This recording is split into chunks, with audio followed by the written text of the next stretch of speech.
Hey! Un bon joueur qui a fait Dendang. Hey. Keba, un bon joueur na kacha terrain fa Dendaka. Un bon joueur qui a fait Dendanga pour éviter Ernie ni ballon et là yo. Au micro, votre humble serviteur Ridolphe Nkosa, Rido pour les intimes, tonton pour moi, monsieur marketing, papa m'a pas sabalou babengiye Chambouyi. Merci. Toi Nabino Mubimba Lelo jeudi 31 août 2023. Keba na badat.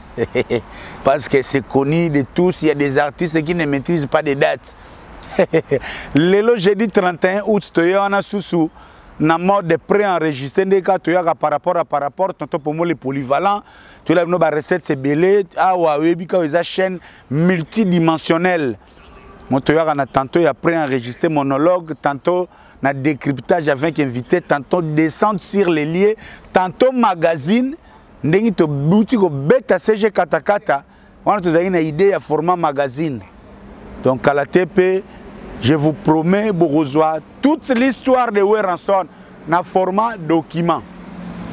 Na format document, Borozoa, on mobimba. Donc, quand on est par rapport, na chaîne Nabino, Bonga Loudia Télévision, Tonton Promo Télévision, et Sika Oyo, on vous apporte la nouvelle évangile de la chronique musicale. Ferregola et Fali Poupa. Week-end, il y a le 16 septembre,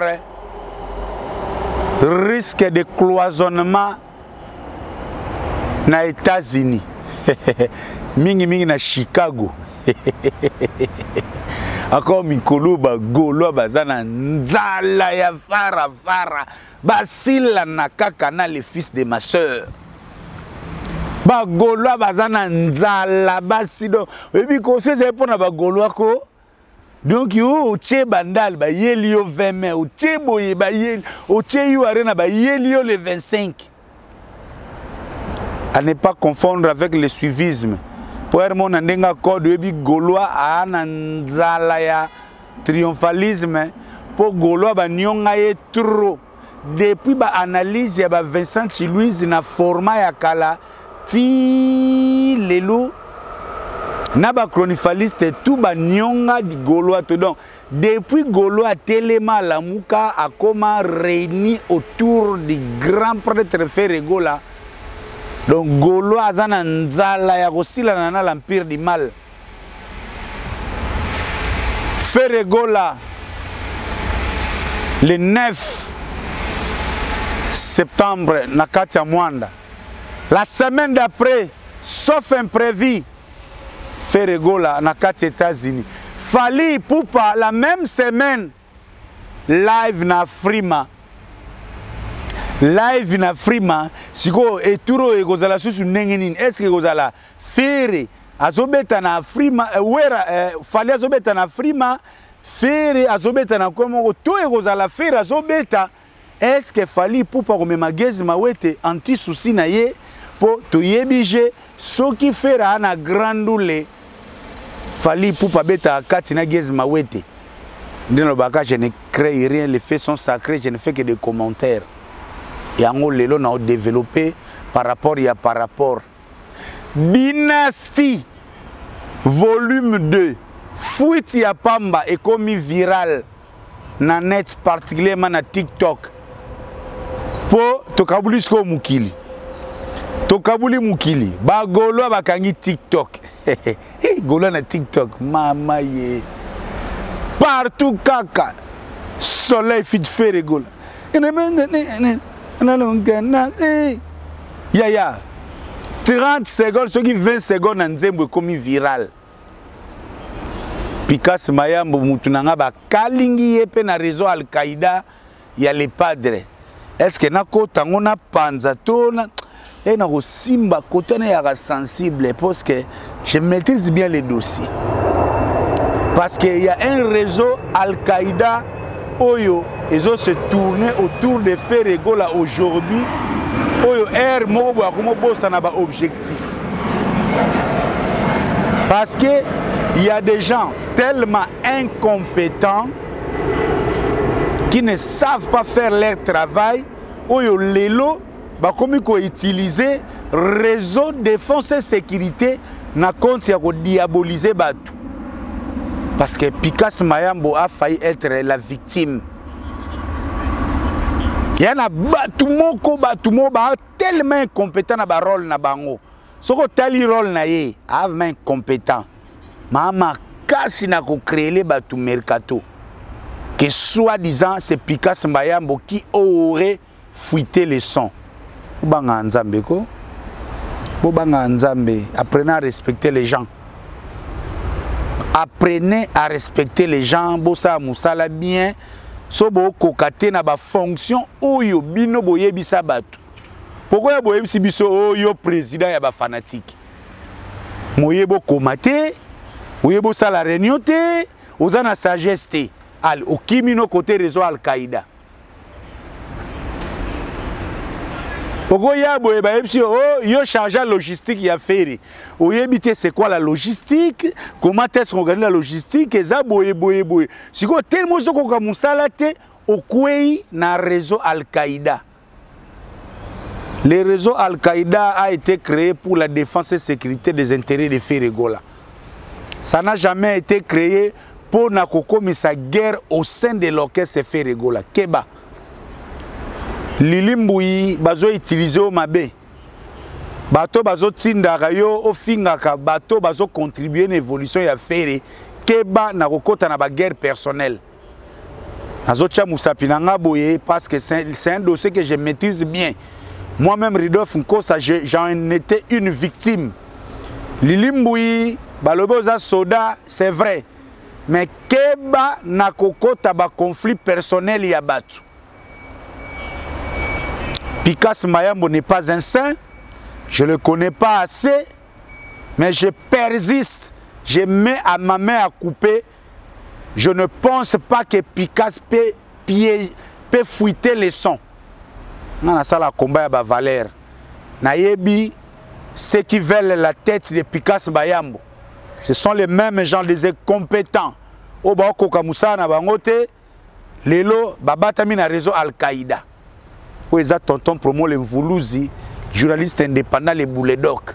Donc keba on a une introduction, on a fait ça, on a commenté on soutient maintenant on va nenga keba. Ce que j'ai appris na TikTok, un cadre comme Pikas Mayambo qui a rendu de loyaux services, on n'est pas parfait, azapena ba faille na ye, je peux jamais tolérer bobengaka Pikas na ba live na TikTok ya buzoba.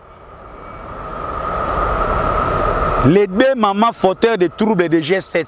Ici, je m'estime comme moi-même. Vous avez confiance, il y a qui que ce soit et talibino. Moi, par rapport, il y a évolution, il y a culture, il y a évolution, il y a artiste.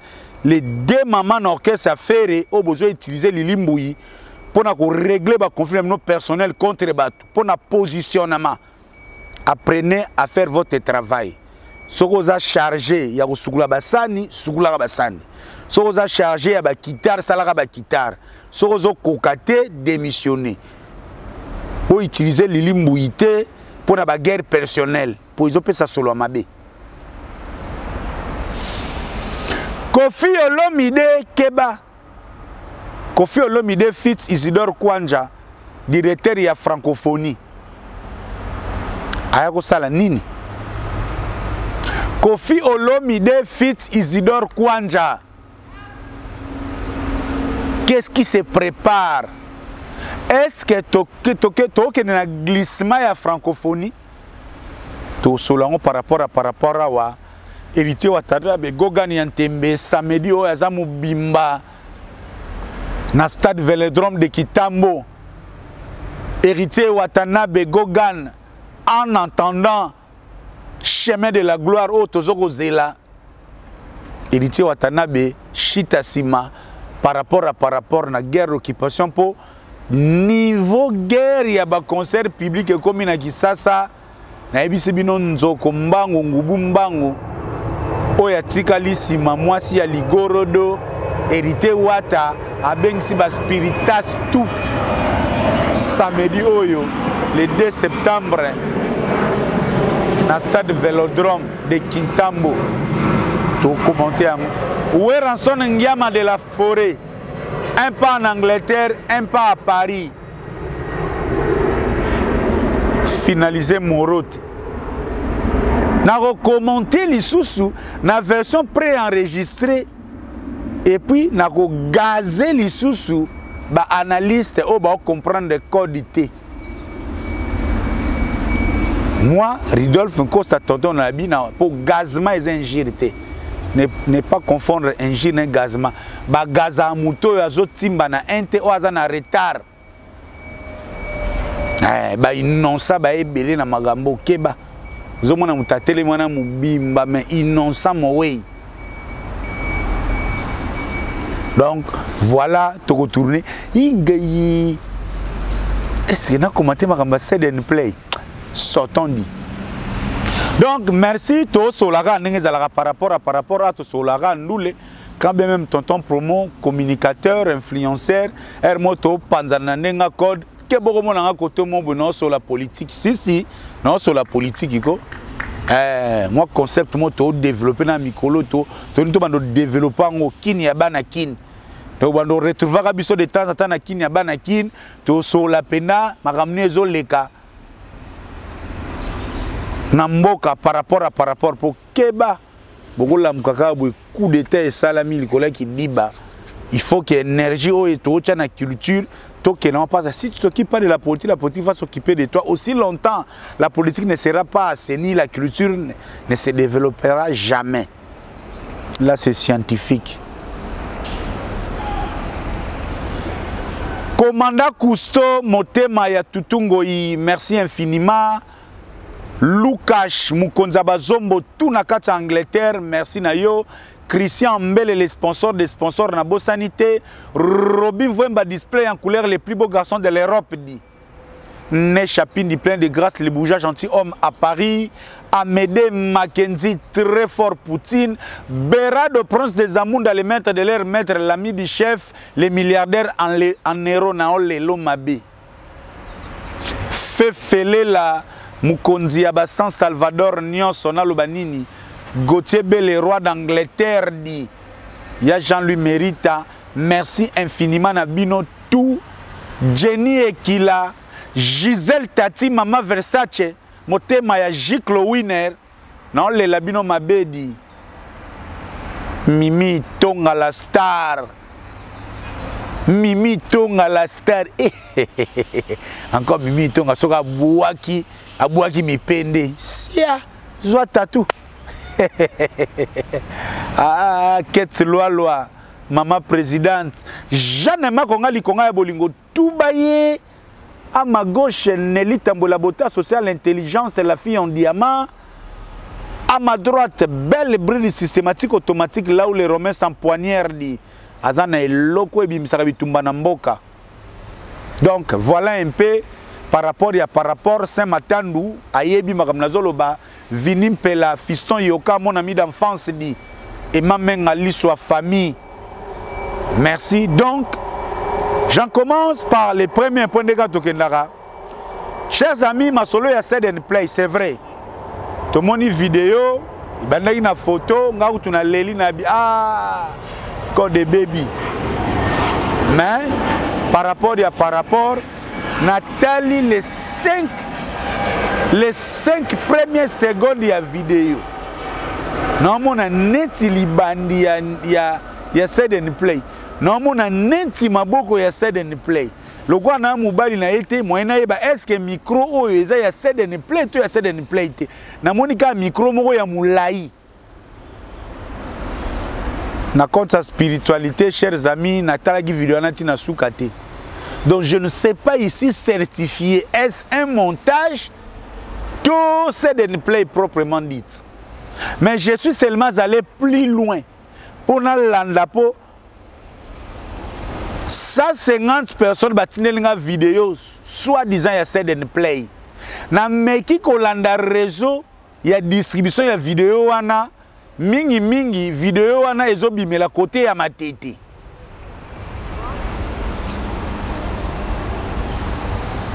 Na ko wana kota la vidéo wana te poke bana nenga spiritualité mikolo to a concentré le 9 septembre oyo Gaël Musique bazo beta awa na Londres bana le moloto to alwa na ba prière bana ba ozo nga rentrée scolaire.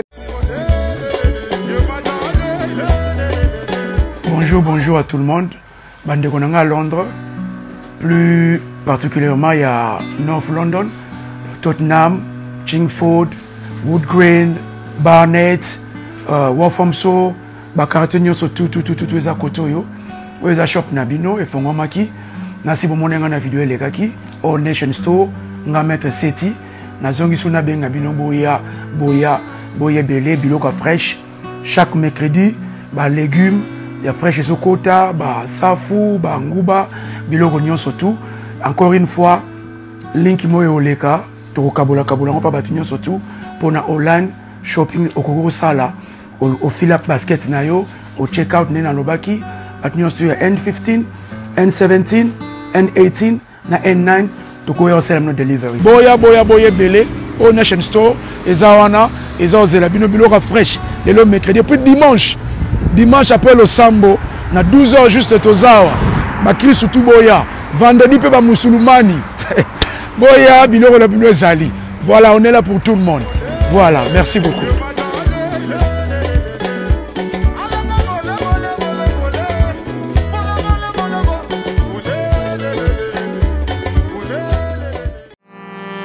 C&C Service Fret.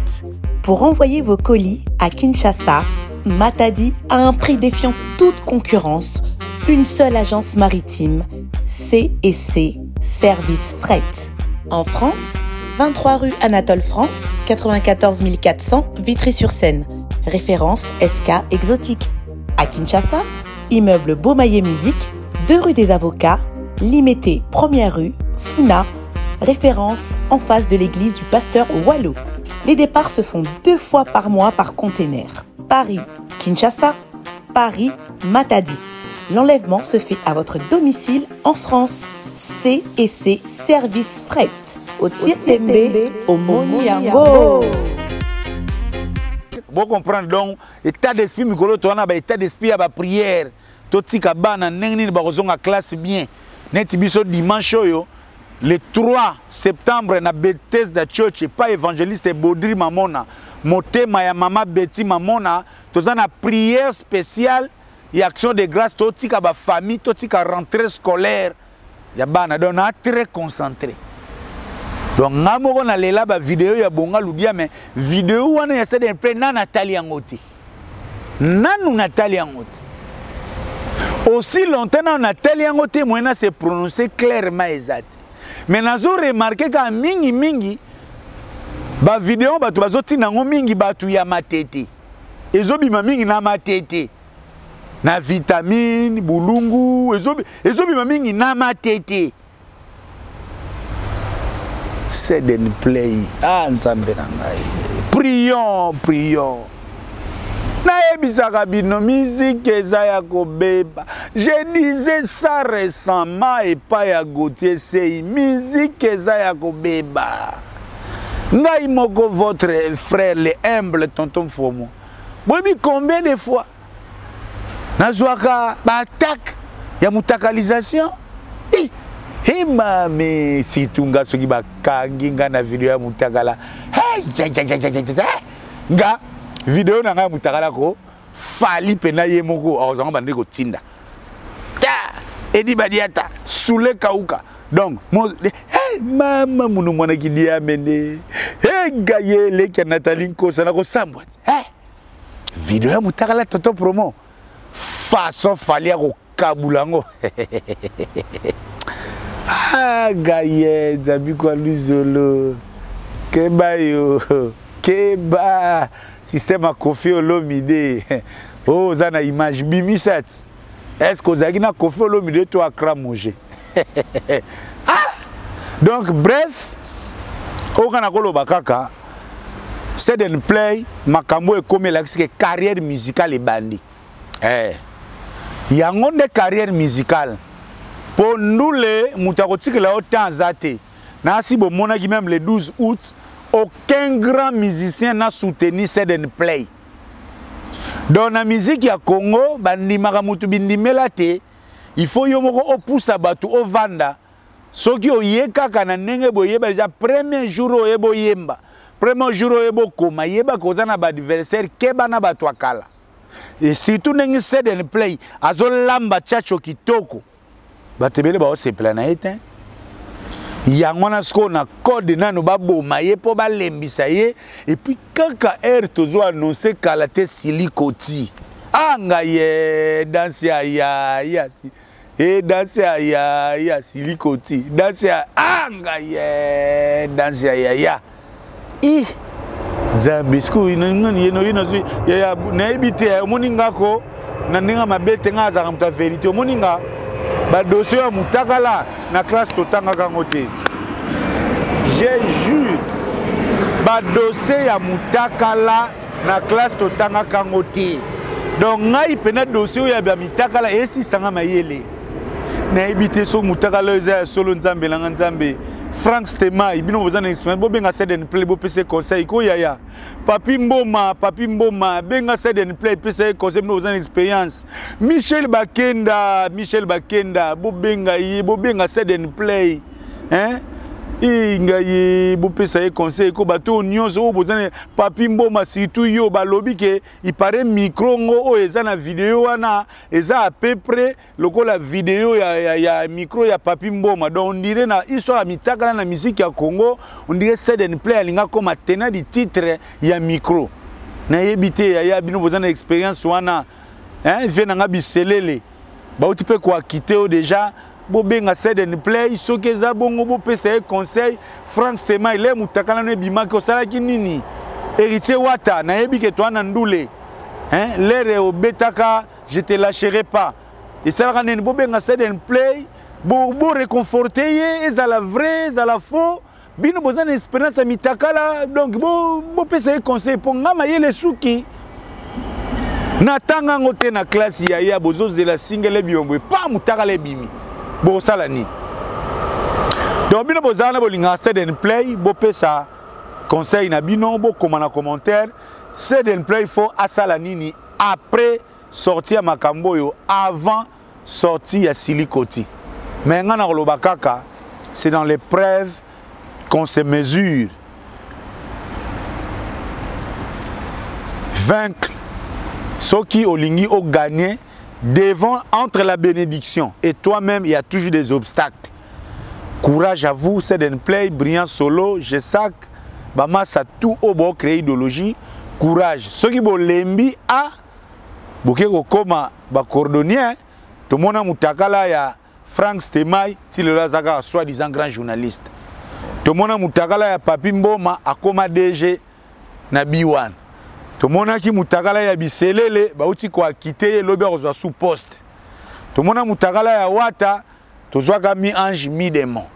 Donc c'est temps difficile mais il loba tant tsengo na théâtre bandako loba ça va passer. Wana toleki. Héritier Watanabe Gogani Yantembe a célébrer l'anniversaire dans les dernières 48 heures. Petit nanga ya kati Marvel Nakams l'attaquant des pointes. Marvel Nakams Marvel ya bonga ludia. Azala ki wana par rapport nenge zala ka ezaka anniversaire surprise ba ya héritier Watanabe balinga ba sepelisa et sala ki moi bien. Mais en ce qui concerne héritier Watanabe la grande nouvelle eza samedi oyo héritier Watagogani Yantembe aza wana mubimba na terrain vélodrome ya Kintambo. La première commune ya ville ya Kinshasa, la plus petite commune ya ville. Est-ce que vous voyez que Kintambo en termes de superficie est la plus petite commune? Et on a pesiba na tout ya Kintambo, Feregola, Père Pautana Kintambo. Mon vieux, le grand sapeur Simon Bongo, motema mama Yvette, mwana Kintambo. Saddam Kekele, mwana Kintambo. Mon vieux Juna Bileku, oyo aza déjà na Panama, azo lamba plan moro tokozwa la. Juna Mumbafu, na lobakango sans peur d'être contredit, je vais l'éprouver ou pas l'éprouver, mais je vais l'illustrer au moment opportun. Djuna Mumbafu Big One est le meilleur animateur de la musique congolaise de tous les temps. Ah, ça la chronique musicale, ça la décryptage, ça la analyse. Je répète ici, Djuna Mumbafu vient à Bana Kitambo, les meilleurs animateurs de la musique congolaise de tous les temps. Tosolango Mukolo, Tosolango Occasion, j'ai des éléments. Ça c'est mon point de vue, c'est le point de vue de la chaîne Tonton Promo. Donc, héritier Watanabe Gogani Antembe, les deux Oyo, oui Mikolo yo, héritier Watanabe a vraiment doit mettre tout en place pour que ces conseils réussissent. Parce que l'élo, comme il y a une guerre, il y a un concert public. Position héritier Watanabe, l'élo, la cartographie de la musique congolaise, attire toujours outside. Malgré Moro, Fabrica sa bende qui na mupandi, donc dès que tu as un classement de base, surtout chaque deux têtes, Ferena Fali, ba lokola deux mirages à Mobutu, mais pas dit qu'on a Fabrica na watabazo goya. C'est ça la configuration actuelle. Il y a musique congolaise qui n'est par rapport. Et l'élo, guerre et zana ba concert grand public. Il y a un héritier Watanabe na code. Il faut ba concert résobeta ma grand public hein. Et on a bien. Et ça il y a démonstration de force. Boye barake ba drone et comment mata.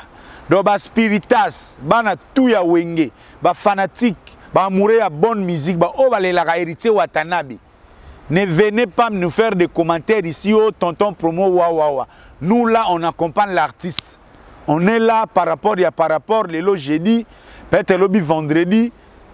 Qu'est-ce qui peut encore être fait à Kinshasa à notre niveau, mais nous soutenons soutien total à héritier Watanabe pour son concert na Stadium Yakitambo. Pour n'engue sigo vraiment yaba minene yaba place. Moi, Velordon Yakitambo za moi mvimba koleka moi ba place est belé. Et puis héritier Watanabe a l'avantage de jouer chez lui. Donc watayeba ke banguna bakoya. Banguna bakotelemisa ba drone. Donc betela biso Kitambo wana dada. Tous va vangu déjà il y a mi ange mi démon autose la kalate la et ça appelle qui toko héritier Watanabe comme ça tous on s'appelle confiance par rapport en attendant retour héritier Watanabe demi po héritier faut azonga na martyr faut biwana elongwa wana c'est totorina Antembe na ebi force na ebi kumantologie na ye idéologie, héritier Watanabe est parmi les artistes sur qui la musique congolaise doit compter. Donc Wata 2024 Fazonga. Martia Papula, on a des conditions normales, il y a Samboula, il y a San Noël. Netogoye, parce que n'engeni toko kende ou toko évolue aka Mikolo Mikoya.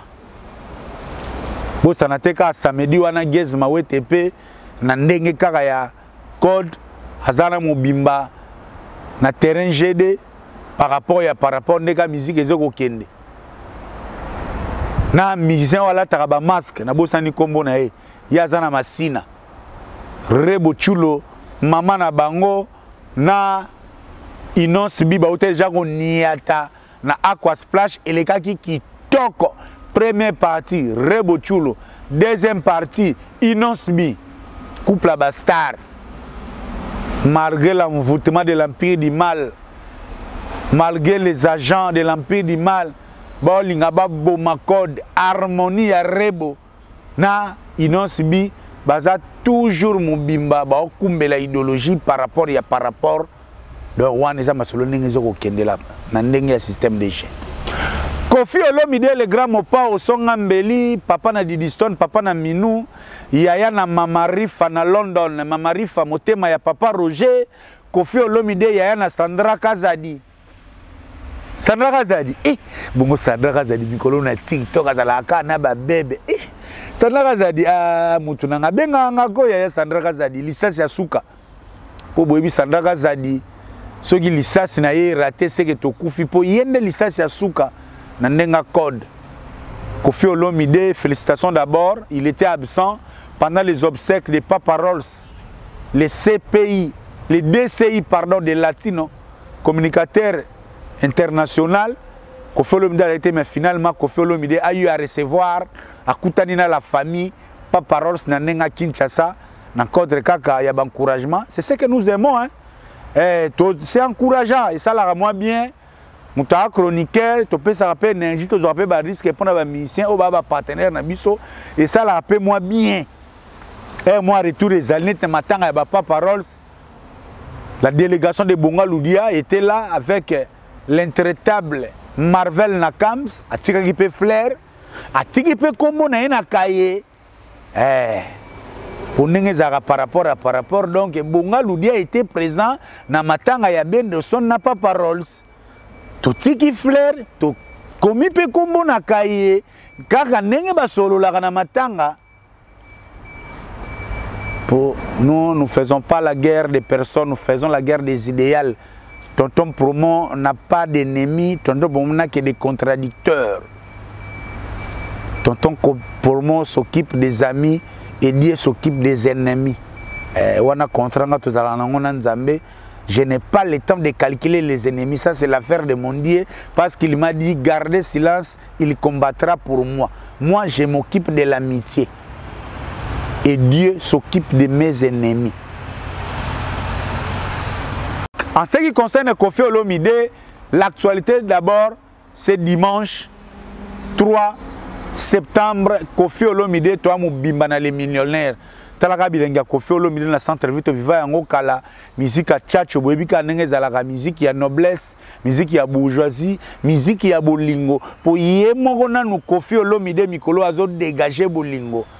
Koffi Olomide Quadra Koraman mikolo azo lumba solo bolingo. Tu uteke deja molili molili. Siko tokomi na mwinda. Mwinde. Et Mwinde. Donc Koffi Olomide la en entendant to denda na légende Diamond, toi na transition tozo suka na générique Mwinda. Ba clip et salama déjà bandaki depuis Mbanza. Peut-être que na Kinshasa, la tozo yango mais ce week-end déjà dans les millionnaires club venez vivre l'avant-goût de Molili et Mwinda avec Koffi Olomide. Et le même Koffi Olomide Quadra Koraman était hier en échange avec l'équipe dirigeante Yagé à francophonie.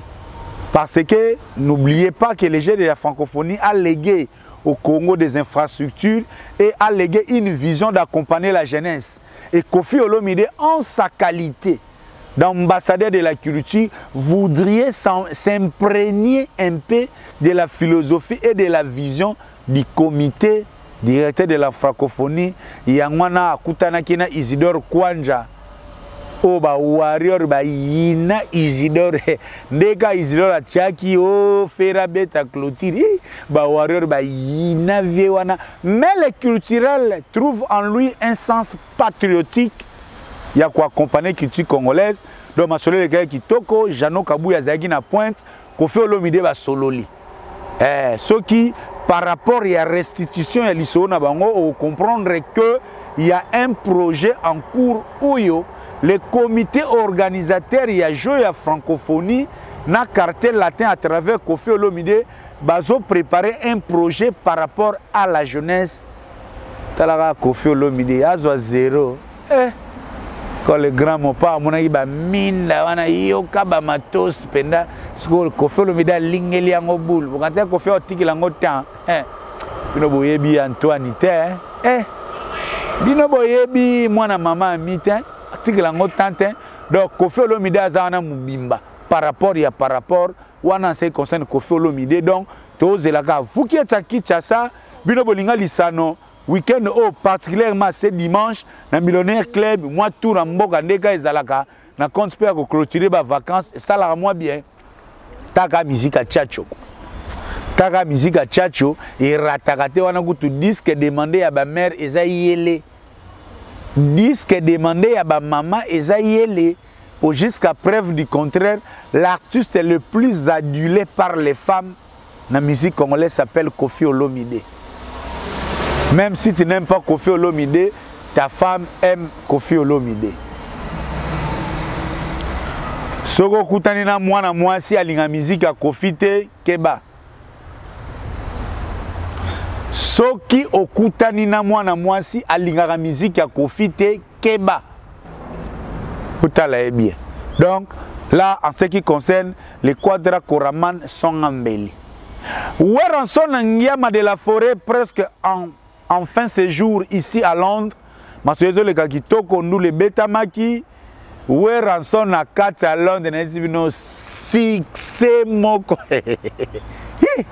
Mama nangaye. On a ce qu'on a wera a beti tour skoyo.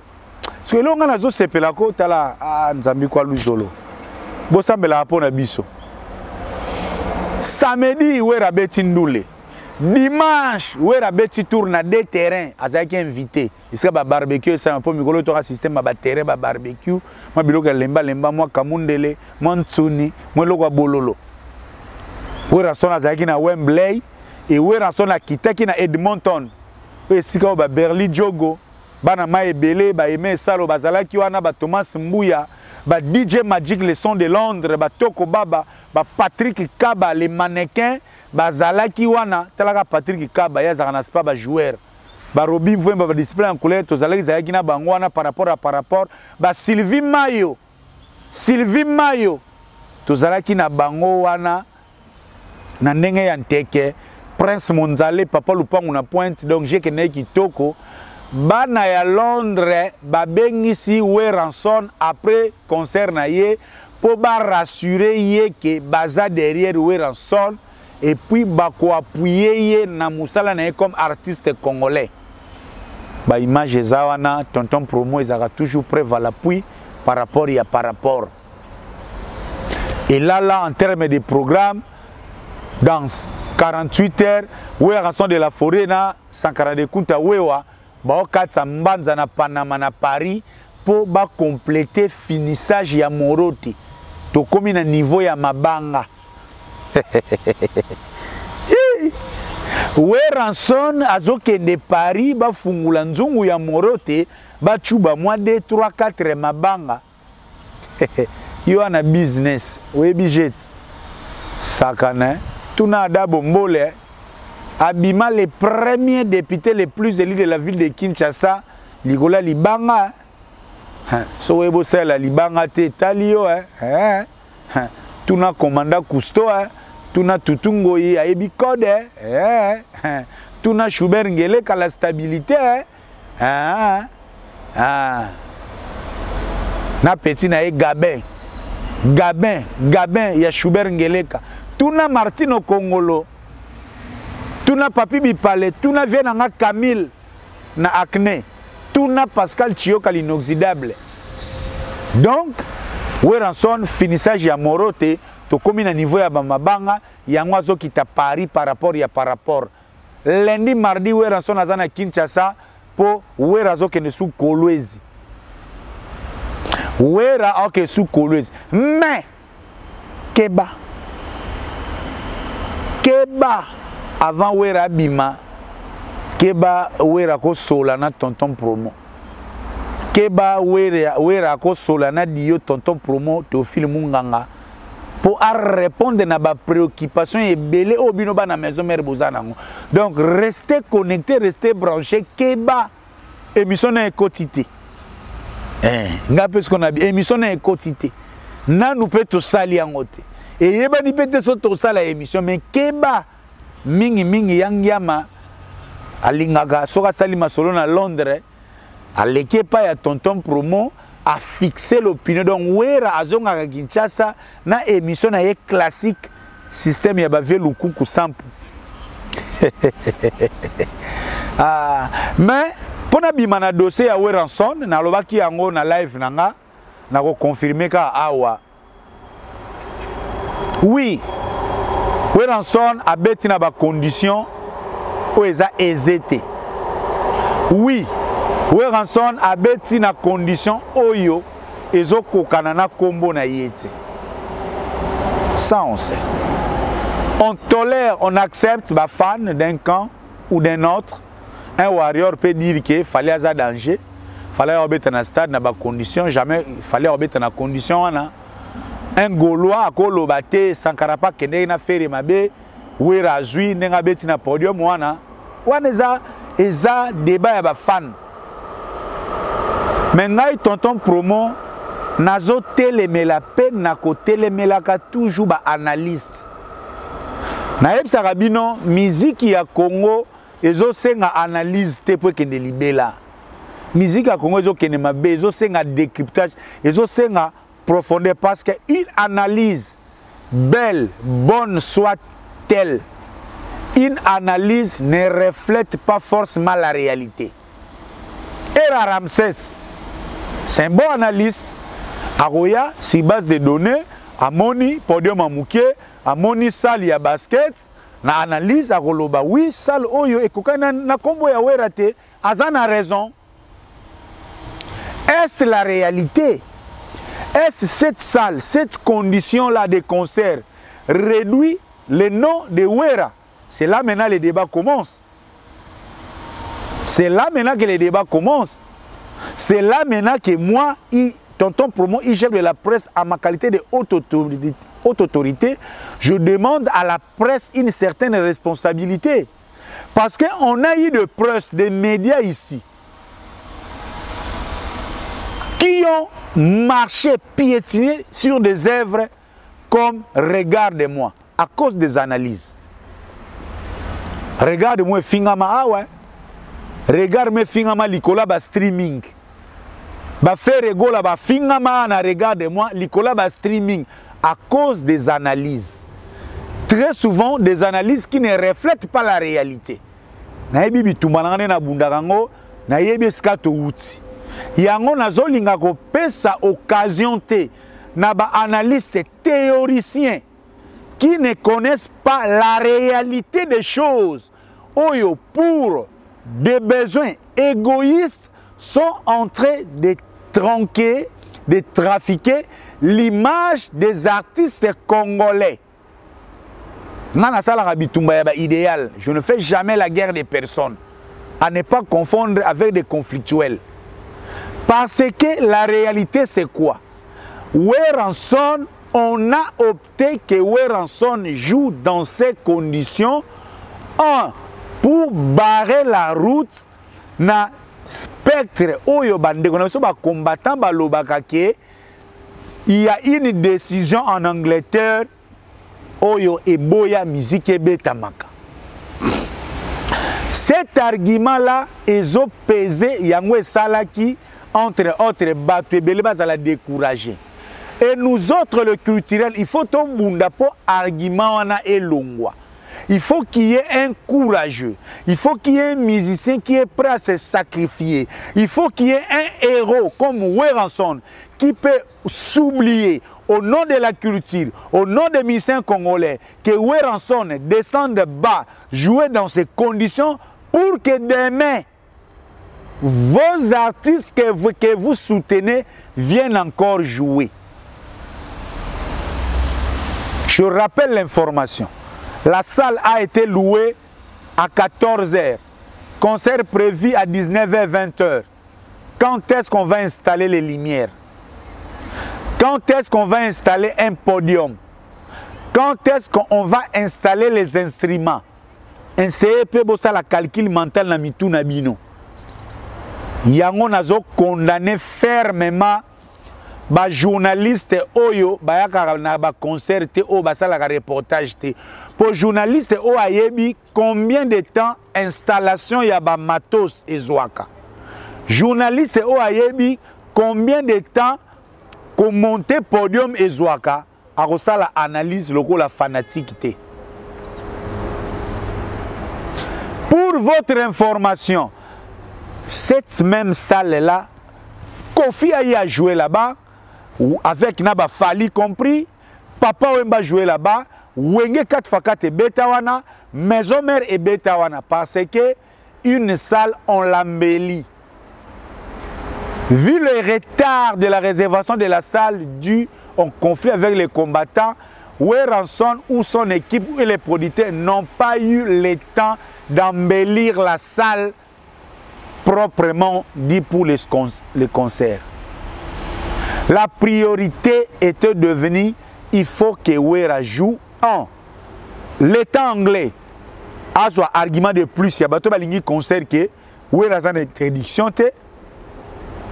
Deuxièmement, pour décourager les combattants, imaginez un Weranson ou un voyage à Bétité. Est-ce que fait rigola n'est-ce pas confrontation? A Ozwata courage à Tchalibayan à Londres. Pour Namakambo, il y a combat. Nous avons 3 artistes qui accompagner Bisoto Sinana combattant. C'est Weranson, c'est Fali Poupa, c'est Kofi Olomide. Na Fabregas, je peux ajouter. Beaucoup d'artistes ont un risque. Donc, quand Weranson sacrifie son nom, et puis qui est ce producteur sérieux, Alingaki Abengi Sawera, Abengi Selisusuté, pour rebêter un podium à Mouké. Vous croyez que ce petit podium va réduire la carrière de Weranson? Les justificatifs sont là. Les producteurs sont plus intelligents que vous, les chroniqueurs et les analystes bidons. Les organisateurs des spectacles ont un dossier complet parce qu'ils investissent. Oh, mais pourquoi Wera jouer dans ces conditions? Parce qu'il y a un combattant. Ok. Bah, bien. Et puis je vous informe, Bataba analyse. Naïb Sarabino, hein? Hermobo Limbisang, ils ont 4 boye bagate, fona lo barango po Hermobo comprendre. Bataba analyse, si tu ba analyse à bureau, hein? JB na Wera bazali susu na musique ya ko forcer ti. JB na Wera bazali lolo kola omoni ba mama ya bato mbongo ne mama mi anda oteka makayabu. Mama mi anda oteka makayabu te lokola mama mo we na Kingabwa azoluka teka makayabu po abiki sabana. Lelo JB na Wera ils ont presque tout fait. Baza suba osa la course na mutute, baza ne loko akobanga te, ba osa la musique d'abord pour se faire plaisir et même d'abord et pour continuer à allumer la flamme de leurs fans au balingara bango. Depuis JB na Wera baleka 50 ans après succès au basala, ba décida ba ko forcer sous musique te, ba ko kima sous mbangu te. Pour succès dans la musique, ils ont un sacrifice, ils ont un belé. Donc, on les 50 ans, ils ont un grand succès, ils ont un moukiété. Il y a un JB Piana, il y a un album bas de match, volume 1, volume 2, Azan est précédé. Arobim sa volume 3, après volume 3, à Taligé, surtout que nous avons. Si c'est bon, tout est né. En attendant, rendez-vous chaque dimanche dans l'atmosphère. Moi, nous les privés, moi, nous les nama campagne à Moubimba. Parce que JB na Wera, Baolia qui toko, Bao gagné qui toko, ils s'en foutent éperdument na ba course, na bino di fionto ya pamba pamba, ya qui est le meilleur de tous les temps.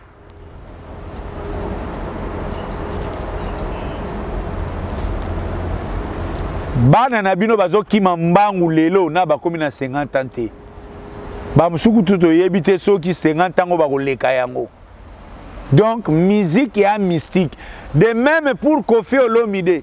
Kofi Olomide a atteint l'âge oyasuka papa oye mamtatena yango 66 ans na carrière active. C'était papa oye le premier artiste à atteindre yango. Et Kofi est aujourd'hui à plus de 66 ans na carrière active. Donc, à quoi que ne sous précédé, à quoi que ne ba guerre binobo kendagate wana. Donc, Kofi, JB, Wera, ba sou na tante, ba ya loko la fere, oh, sports abimina Benoir. Baza sou na tante, oh, ça la générique, bo che photo ya Ahmed Bakayoko. Baza na tan wana te, ils ont déjà tout fait. ba fan na bango ba yebi, ba mélomane ya bonne musique ba yebi, ce ne sont pas vos analyses qui vont changer les noms de JB et les noms de Wera. Pour Wera sala wana kuti yo zala ki fanatique, oyeba ka internet ité, oyeba ki te ka analyse ezalaka di fionton et puis botambula kutu te des analystes handicapés, des chroniqueurs handicapés.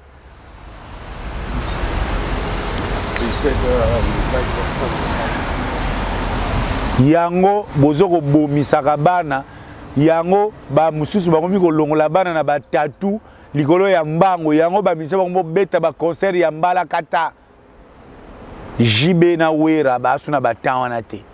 Même Kofi Olomide Kofi le loi beta martyr abeta yango te, il reste Kofi. Abeta na podium muki abeta na podium il reste Kofi. Ba Kofi ba JB na ba Wera ba komi na ba tendance lokola ba Alpha Blondie ba Salfo.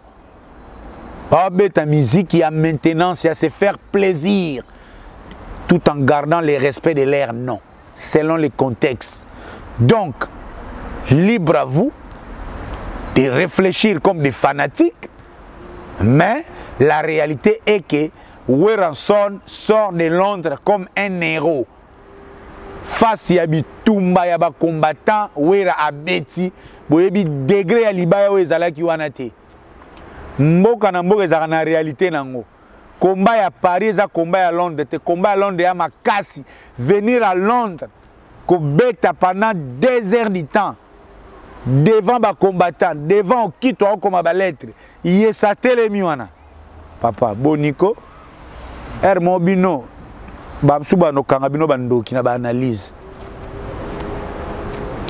En passant, est-ce que musique est zongi? Pas forcément. Na condition où tozali lelo tobimi ni vainqueur ni vaincu du côté des musiciens et du côté des combattants. Le combat a fait annuler quelques salles à Weranson.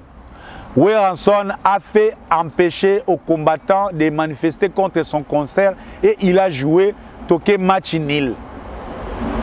Oyo etikali il faut to solo la yenge zola ba musicien d'une part associé aux producteurs et chroniqueurs, les combattants d'autre part et les politiciens d'autre part. Aussi longtemps ce triangle ne sera pas fait, surtout à Londres. Avant Oboya Gobeta, Solingo Beta Fortuna Tonton Promo. Avant Boya Gobeta na Londres, Soro Tuni Tonton Promoté. Bon, na habité, hein? Bon, na sa spécialité, mais je l'expérience to beti à Moïse Mbiye, to beti à Weranson. Et surtout combat à Londres comme il m'a cassé à Rosaranate comme il a dit qu'il n'a fait. Combat à Londres déjà sur le roi combat à Bouquet tout est à Bouzo ba oba na ba comme la rabino. Combat à Londres comme il a dit qu'il n'a fait. Deux autres cinq à peine à Mupandi batama net à Niopi bazala. Oya goya mbangu awa agosieta ngam ebisabino. Ah tunagite. Oya goya lo yenge na Londres. Donc jusque là je dis concert eko beta tout comme eko beta maté. Mais je rassure déjà que Fally Ipupa va jouer à Londres qui toko parce que dossier na ndinga zo pepede qui toko. Soule kauka edi ba dieta si ba kota ki dossier ba argument ezali pour lelo comme likambu ya argument. Et comme il y a argument devant l'État, devant la police. Argument, si les combattants gagnent un argument, ils annulent le concert. Si vous gagnez un combattant, le concert est bétami. Si vous argument. Si vous avez une équipe, il y a Matakun Tsende, équipe, il y a Sebi Sumba. Ah, Kamonoko. Et j'en profite pour dire, Nabandego combattant, surtout partenaire Bokechu Wayambo. Bokechu mativisme na yo madiembe la kwa kokota na combat à Londres te. Donc a ku na Londres za na combattant moko te ayo kaka mot d'ordre ya Bokechu. Eza na salle moko te ba ko annuler pour commandant eso abengaki. Oubliez ces rêves là de bidon. Et puis bandeko ba na combattant ba boya musique. Boye ba ka cœur. Bokechu Wayambo azobunda pour na peuple mokonzi. eza organisation na ye oyo intérêt d'abord aussi longtemps azoboya musique aussi longtemps azotelemela ba musicien ezopesa bato babwakaka ngunda na compte ya peuple mokonzi argument donc bokechu akolingaka jamais musique ebetama na poto po ekosilisa ye argument na bato ngunda na ye moko aza na Londres okito aza pe na association na ye Congo Support eza association ya combattre ba masa o baza wana baza pe na soki ya JRC ba IEC ba batu mususu. C'est vrai okito azo utiliser association mais jusque là ezana nous intérêt personnel ya okito ambition ya okito eza akota na comité ya diaspora o lelo za dirigé na président un somalien intérêt ya okito ezali lobby pouvoir en place ba bengiye ba négocier ba pesier poste ba sel makam akei na ye ndenge kaka ba Martin Sali ba kenda ndenge pe ba nani soki ba kazadi wana ba kenda donc oyo yo ozoya ko pekisa concert les ozo télé mana ba communiquer yebaka intérêt na yo eza nini boketu azobeta carte na ye okito pas azobeta carte na ye. Moi Ridolphe Kosa tonton promo je suis aussi un combattant de la culture nako rejoindre combat oyo mukolo tokosala bakosalaka cahier de charge des projets en court, en moyen et en long terme.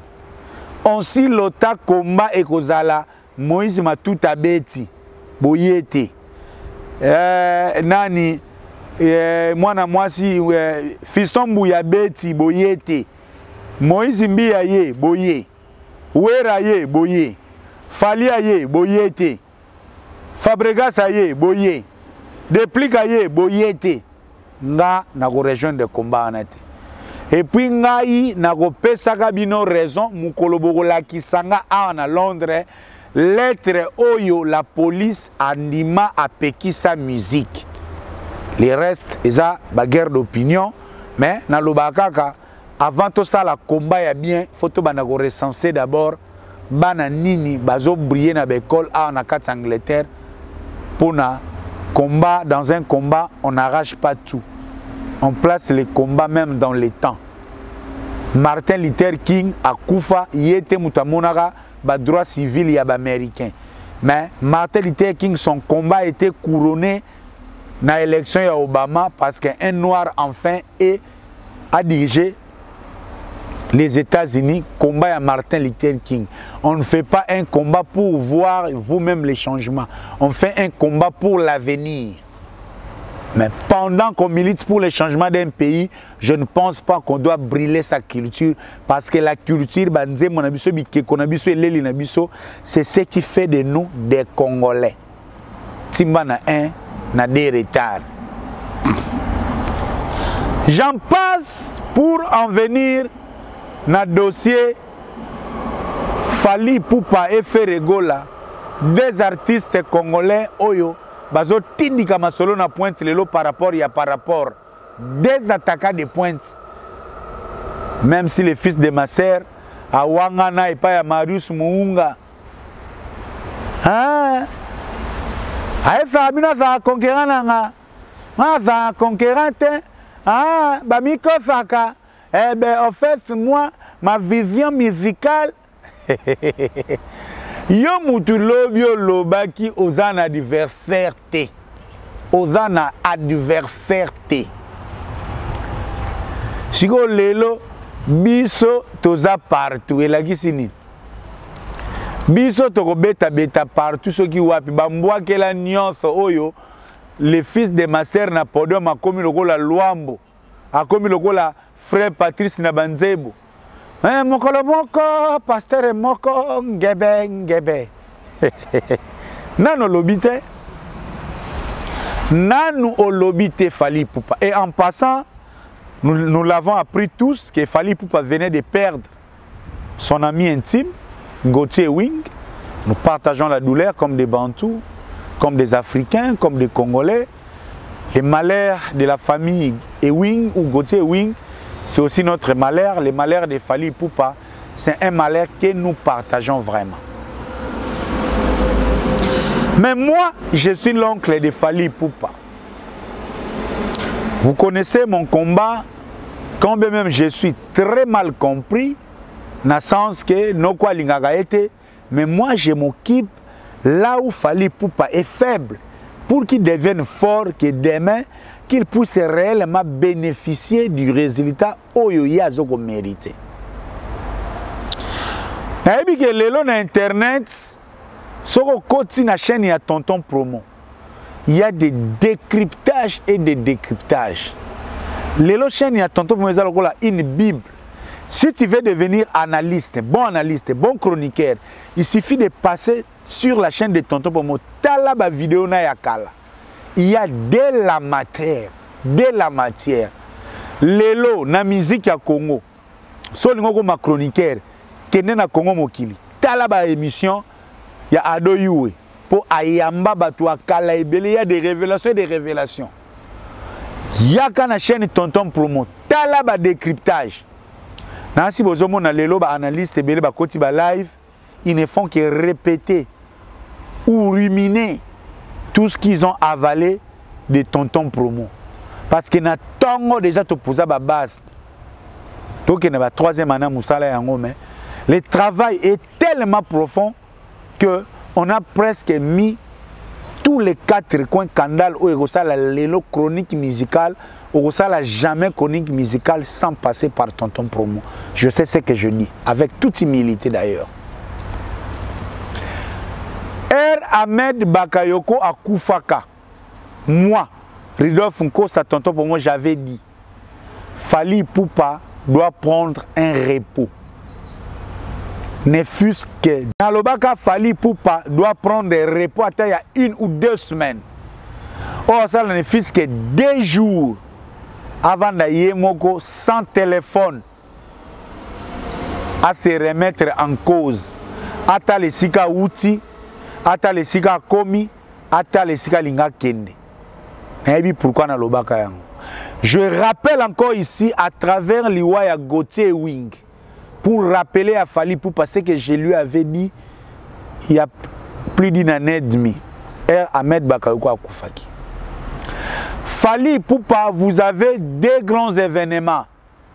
You Arena, na Ovo Arena na Londres. Fally Ipupa, quelle que soit l'épopée de Ferrego là aujourd'hui, bateau bazo tinda yo beta ba conseil à précipitamment ba okosa yo. Un concert, événement est une grande chose. Ça se prépare financièrement, matériellement, psychologiquement et spirituellement. La mort de Gauthier et Wing qui est arrivée au moment où il Fally Ipupa, tu es en train de courir vite pour combler. Avance où il fait na Martina francophonie. Dieu est en train de te dire, prends ton temps de te reposer, concentre-toi sur You Arena et Ovo Arena. Eza musikate. Tu vas rien perdre. Tu ne vas rien perdre. Les Ferrego là que vous croyez hier mort, hier lelo, il porte les flambeaux. Donc ce n'est pas 1 ou 2 mois. Ce qu'il fallait au petit conseil grand public, ce que petit conseil vient au Rolongwa Fally. Koutou au Gozala sous frais, ce que au paloli yo arena bien et toni, au paloli au arena bien et que ça là que Fally Ipupa vous allez bonnement rebondir.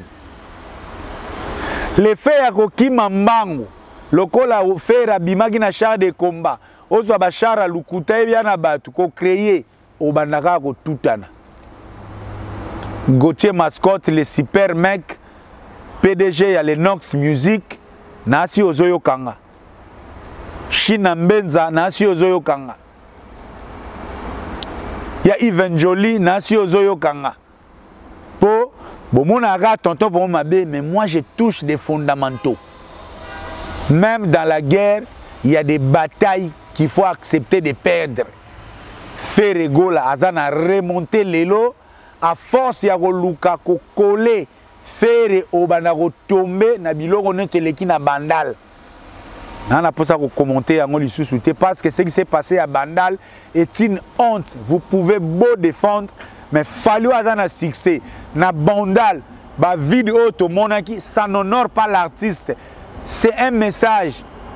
Quelques temps après, dans le même moment, tu perds ton ami fidèle Oyo et 4 mois ba calendrier le songo que makamba ba jeudi na bossa et même pesika mon côté. Soko beta des martyrs libre à toi qui ne beta des martyrs l'année prochaine parce que l'élo vous êtes en train de réduire Fally pour pas un niveau il y a concurrence il y a ba mission il y a second rang au bazo là ba ça la démonstration il y a public na ba terrain jeune na ba terrain mike un bon attendeur s'aligne.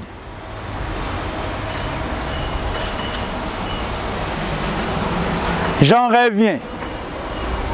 Ferregola attendu à Mwanda le 9 septembre. Dynastie, préparation en téléchargement, ça déjà qui toko. Son oezana net, il y a soleil wanga, fit ferré, ça déjà lengue comme viral. Ba serba au sol, qui toko na ba noko. Et le son de Ferregola soleil wanga vient déjà témoigner pourquoi dans le concert et affaire, les gens sont plus admirateurs que participants.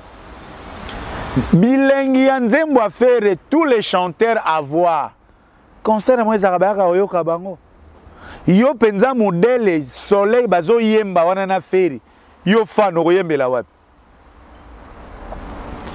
Yo fanatique okoyembela wapi. Les chansons que les fans chantent, ce sont des chantons banals. Banisa bakala, manisi bakala, banisi bakala. Mais fans okoyemba nango. Na ye lelo. Na bon c'est normal. Ce sont des chansons pour les enfants. Nani se bakala, nani se bakala. Oh, na faire, na sole, ininango. Oui, faire pas na banzembo wana. Tala si mazonga moto. Ale, indépendant peine nzembo, parce que le mal chez Ferregola a salaka banzembo académique. Et ça banzembo etikala na conservatoire ya musique. Nzembo nenge fere na bayemba na Kofi Biberon yo penasko na concert oyemba ndenge ni. Bref, munamtana na style na ye, munamtana na fanatique na ye, ba warrior bandimi lelo Fally ayemba ka muke bango bayemba na bango, ba Gaulois bandimi baya bayo kaka papa et vaso palula, bango ba accompagner, c'est des styles des artistes différents. Ferregola, le 9 septembre, attendu à Mwanda, le 8 carnaval, Lumbaba wa pesela déjà négeza par rapport, mais avant ça, Ferregola betagi moi tour, nandou les VIP en privé, na compte skara ya nenge mikolo, papa est rêvé très sollicité, et là, tous la dynastie. Donc septembre, déjà net le tous la dynastie, c'est l'occasion maintenant, Gaulois, préparez-vous à démonter de quoi vous êtes capable. Gaulois oya songi te. Gaulois oyo bakabula kabashena batute. Gaulois bakena kotonga batute mais Gaulois oyo asepela na musique ya papa Hervé oya konsomaka. Yango oyo. Toyebi bino bamsuka ka Gaulois surtout maman moko azalana yeso balinka ba Gaulois bacheka cotisation abeli. Mama ya Gauloise yo bela kaka so ekomi koza so ekomi ere ya kosomba so ekomi ere ya kosomba ba CD boy yo bela ka mi bela déjà avant ere yango mi bela pour ere masole ko banda awa dynastie volume 2 est censé être compétent tina ba vente. Dynastie volume 2 est censé être compétent tina ba streaming. Dynastie volume 2, il faut ébaxer là, Ferregola, ba auditeur na Spotify. Amazon, oui, et Ganama déjà. Boyasko na Spotify. Parce que jusqu'à preuve du contraire, Spotify, ils ont grande plateforme il y a écoute, il y a musique. Cours de base, le Spotify. Les Gaulois, gladiateurs, c'est bien en termes de mobilisation. Besoin de sa mobilisation, TikTok qui toko, plein qui toko. On vous attend maintenant sur ces terrains. On vous attend maintenant sur ces terrains. Ba maman, oh yobino makasi na bino kozwaga lilimbu ya finga ba pikas. Kozwaga lilimbu ya finga batu. C'est le temps déjà de préparer maintenant des agendas, des stratégies, comment croître la capacité de streaming de Ferrego là, dans l'album Dynasty Volume 2, parce que c'est le maillon faible de l'artiste jusque-là.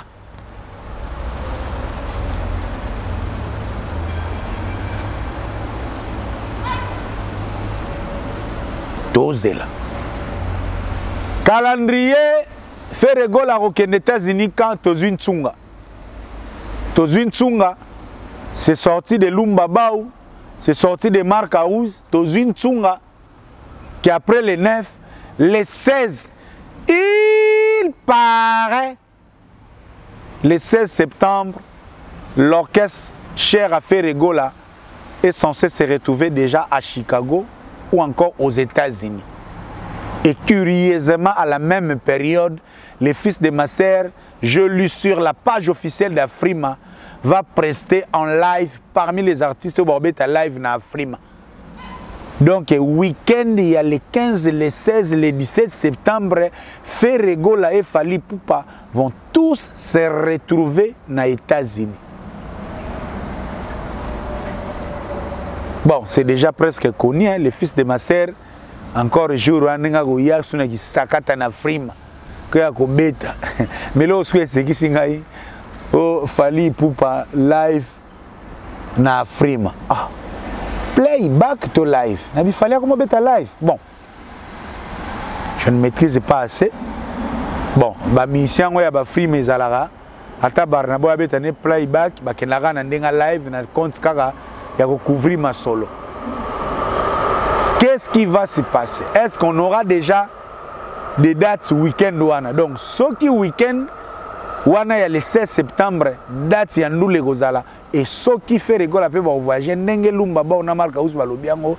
Donc, on risque d'avoir ces deux ténors présents. Que devient le concert? Les indices, il y a Bercio va pesa gibiso. Jusque là, tout ça dans silence radio. Là. Mais bah option Zali Keba, il faut que ne pas 2024. Mais ce qui est sûr, il y aura débarquement, il y a Ferrego là à Bercy. Il y aura débarquement à Bercy. Pour na minute yo, commandant Kusona Tutungo iba obongama déjà pour dynastie parmi banzembo biso tozo zela entre autres. Banzembo tozoko zela situ na kati ya London. Nzembo ya commanda Cousteau. Ya ngozomona lelo. Donc toko tambula, toko solola na kombo ya commanda Cousteau et Tutungoi. Ndenge bizorbe kangi partout. O beta ndule, soza mutasoni te beta bizorbe za mobimba. Donc toko solola commanda Cousteau motema ya Tutungoi. Surtout na Dynasty Volume 2. Donc Dynasty Volume 2, attention pilamo si Keba, car n'engezoko ya commanda Kusoneka to ba otonda na mubimba par rapport ya par rapport. Donc Ferrego là ana mubimba. Donc tout est entre les mains de Ferrego là. Sera lobio janvier 2024 stade hiver mais kakaï. Sera lobi pe martyr 2024 mois de mars kakaï. Mafuta ntaba, baliara l'air à moto, mais attention, ne confondez pas vitesse et précipitation. Ne confondez pas vitesse et précipitation. Ferrego la zana ba carré na e, aibinenga fonctionnera par rapport na ndenge ya GDG. Amnazolo ba ne chapindi na Mede Mackenzie ba ebi on ki toko.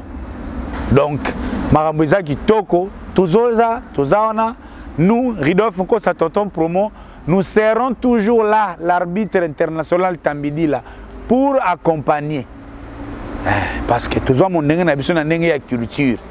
Donc nous sommes là pour vous dire que des vérités. Que des vérités. Elles peuvent vous blesser, mais aussi à la vérité. Donc, Neka, tout ça, déjà, analyse les prochaines batailles entre les Ferregola, Nafali Poupa, vont se jouer à l'extérieur. Sur le plan intérieur, Ferregola a déjà démontré sa force et sa puissance. Parce qu'il y a un bon moment, Mingi, moi, qui est le fils de ma sœur, Fali Poupa, biso to suka kana kini to kendati libanda biso to a partout. Donc si ici ces Gaulois doivent se manifester encore, les prochains challenges, ils ont des grands concerts à Paris, en Belgique, à Londres, par rapport. Donc match qui toko, nous serons toujours là pour accompagner tout le monde. Quand il y a des pêches, comme on manda chante déjà, mais qui ne s'azongi, on plan nae. Keba, tout un artiste congolais, c'est un rappeur, il est encore à chantier. Trevor Dix, moi na a Nyokwama, ba MHD, ba finae, mazana kumantologie en loulé, azan en chantier. Au moment où porter les kelelo et bêta, pour comprendre que la musique congolaise sera encore enrichie, surtout du côté urbain, par rapport à l'espace français, Trevor Dix. En Boroyoka Yangwana, Mikolo Mikoya, par rapport, Tracy Lakayen Azamou Bimba, toujours sur l'encadrement de Michel Bass, malgré à Torata qui occasion, Tokumbla Masolo, mais single ya Tracy Lakayen eza déjà na mubimba. Bon, Michel Bass pénété sur azo ki manga pona bombela ki Michel Bass ba question. Michel Bass bo bandé ko condamné Morgan Awa a tché photo a suit basket a tché entre les deux jambes. Mais tout moni pénéti Tracy Lakayen clip wane salami na plage a lati moi liputa moi bon coco. Tozo zela ngami nazo zela mingi explication ya clip wana pena explication ya nzembo wana. Michel Bass ngelo nazo zela ka Tracy Lakayen aya ko expliquer nzembo wana na clip wana. Donc mais Tracy Lakayen ayemi ya ko sakana te betaka Tracy Lakayen na TikTok oyoka suka na single ba chanteuse pena otomona pena ekeba o pongolove o se kwate o mamna neti pongolove pena a se kwa pas ni ata pena zwaka Michel Bass mutarumba pure beta pena rumba pure. Donc tozana mubimba ba artiste tout de ka to kendaka par rapport mutunanga Smoky na kata London tozana biso Opi Make People rumba rackets. Opi Make People rumba rackets. Appel Nogomo na kata London azo tindika nogwana zana ba plan. Mais ils ont regardé ti logo mubu ils ont no iba ngotelo ni zanga na Opi Make People. Pana ba rumba rackets moya osaranate ils ont ni atamaki toko mais de la patria Opi Make People azana wana mubimba par rapport ndeka masolo et kendaka. Donc merci na ba play tout ndeka tozalaka de bossa biso confiance pesi bongo mbote ba Pierre Lando na salon Bercy PDG Mangala to bosani yote to moni bongo na base to moni Charles Mbongo contre Mbongo et stratégie fego lokolo boko to bosani te yobi code par rapport ya mboka ndeka to kendaka mutunanga Molière motema ya Safi Lumande. Merci infiniment. Et merci surtout à la famille, à tonton Jack, ba play tout, Marley, yo yebije de Jendeka Tokenaka, Migler Nakacha Akne, ton Claude Mboyo, Saint-Matandu, mon ami, yo yebi, Nandenga Yakor de Joël Boulouba, bon retour à toi ici à Londres. Donc, Deka Tokenaka, ba play tout, ba Serre, ba Sylvie Mayo, ba Billy Vumuka. Moi c'est un bon Nakacha à Londres, ba Rachel Kassa. Rachel Kass na bosani pete mama passa kenda de tous les temps de gato kenda par rapport Théophile Munganga l'intello GDG, Pascal Chioka l'inoxydable. Donc merci Nabino tout quoi. Donc on est ensemble, il n'y a pas de soucis. Même s'il y a des soucis, on va arranger les prochains numéros, toujours avec Tonton Promo. Bonga Loudia.